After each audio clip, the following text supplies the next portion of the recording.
Hey, welcome back to Capital Dish. Wasn't that a great yard? I can't believe it. You know, gardening is all about imagination, and if you could do that. And Ralph Esposito at Esposito's Gardens in Tallahassee is our garden authority. And I really thank him for taking us over there. And, you know, I hope I gave you some good ideas. Also, Esposito's is giving away, they do graduations, they do any floral arrangements that you may need. And like the last couple weeks, we've been giving these away. What you need to do is go to scott@capitaldish.info, and I'm going to be giving you these away. And you're going to be able to go pick them up with your name on it, just like this. So please, they are beautiful flowers. And you know what? You can win them. It's not going to cost you a thing. This is a Santoku knife. It's ergonomically designed. Say you're cutting a tomato, how the knife is not going to stick to it by the air pockets are on there. And again, if you go to Scott at Capital Dish and say, I want that knife, you know, we're going to be giving this away. It's a great, great knife, and I'm going to tell you more about the stuff that's at Great Chefs later. So I'm going to put this to the side. Now remember, Capital Dish is, I'm a real guy about real food in a real place. And today we're going to be doing gazpacho potato. Now, when you go into a restaurant and the waiter walks up to you and he goes, the soup of the day is gazpacho. And everyone kind of just looks at themselves. Well, gazpacho is a cold soup, and it comes from the southern part of Spain, which is the Andalusia region. And it is a tomato-based soup with vegetables, and it's going to go really, really fast. So what I've done here is I have one red pepper, and I cut up into quarters. Where's my top? I'm just going to pulse it 2 or 3 times. This is not a puree. You want this kind of chunky. So I put that in there like that. This is the first one. Let me just scrape this into the bowl. You're going to be doing about 5 different vegetables. Put the blade back in. Be careful with your hand. We're going to do I'm going to chop the onion. I'll move this bowl so you can see. I'm just going to chop the onion into 3 parts. I'm going to put that in the food processor. I've got 4 plum tomatoes. I'm just going to quarter them just like that. Look how fast this is. This is a great summer dish when it's hot. And also, we're going to be drinking a great wine today. As you know, I always drink the wine. It is from the Midwestern part of Spain. That came from the wine warehouse. I got a little education that I'm going to tell you when I bring the wine out, because with this dish, in Spain, they normally drink like a real dry sherry.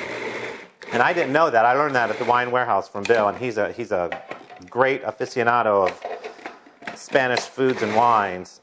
Now remember, you don't want this pureed, so let me bring this back over here. This is all going to be a nice, chunky, summer-style soup. And then, what I'm going to do, I'm going to take a cucumber. Remember my little gadgets? Last couple weeks, I've been using this melon baller that I got over at Great Chefs. I told you I'm all about the gadgets. You just clean out the cucumber like this. You don't want the seeds at all. I'm going to cut the cucumber into about 5 quarters. It's seeded. And I made it real pretty like that. It's okay to leave a little bit of the skin on. So I'm going to put that in there. I'm going to chop that up.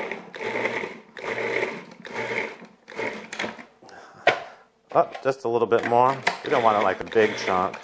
So I'm going to put this in there. Let me bring my bowl back over here. I wanted you to see how fast this is going. And I also have about 1.5 tablespoons of minced garlic in the bowl that I already put in there that I didn't tell you. Now sometimes, if you want to be a little bit creative, I'm going to put a little red pepper or a yellow pepper in there also. I'm just going to chop this up one last time. It's going to give it some nice color.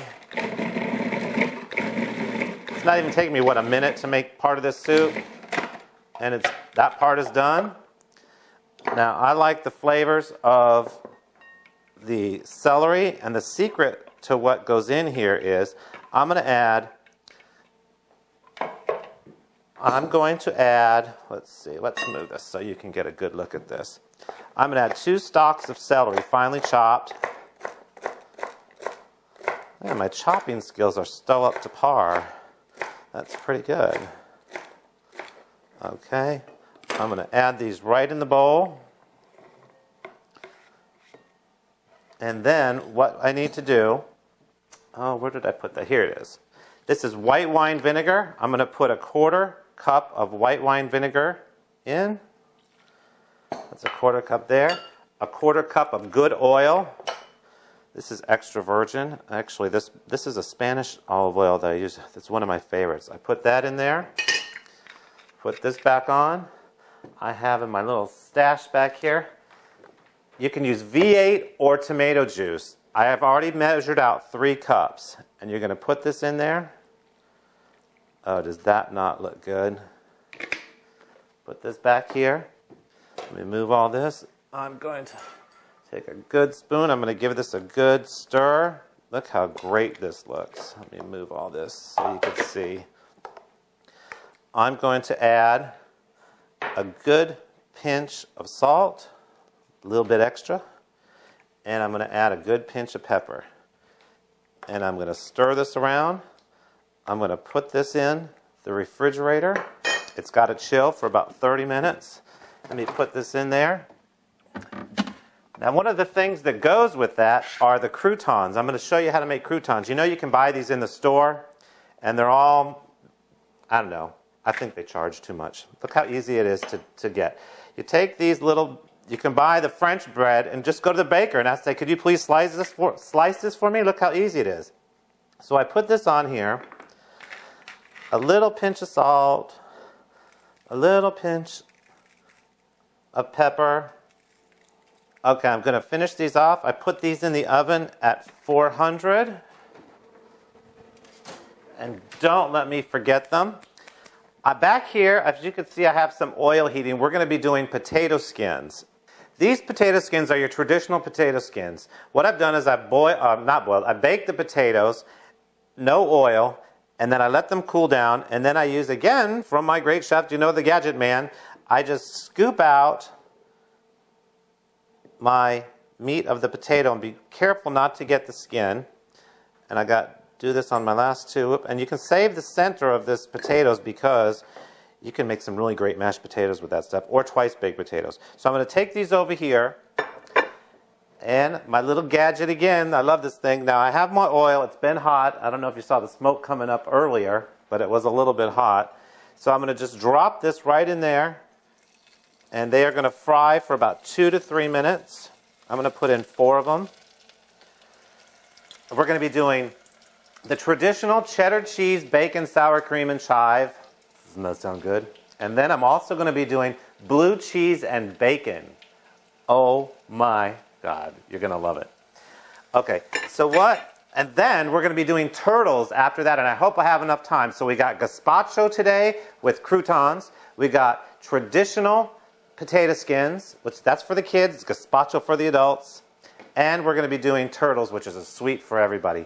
So let me finish these off, and when we come back, I'm going to be showing you how to top these and put them in the oven, and I'm going to start the turtles.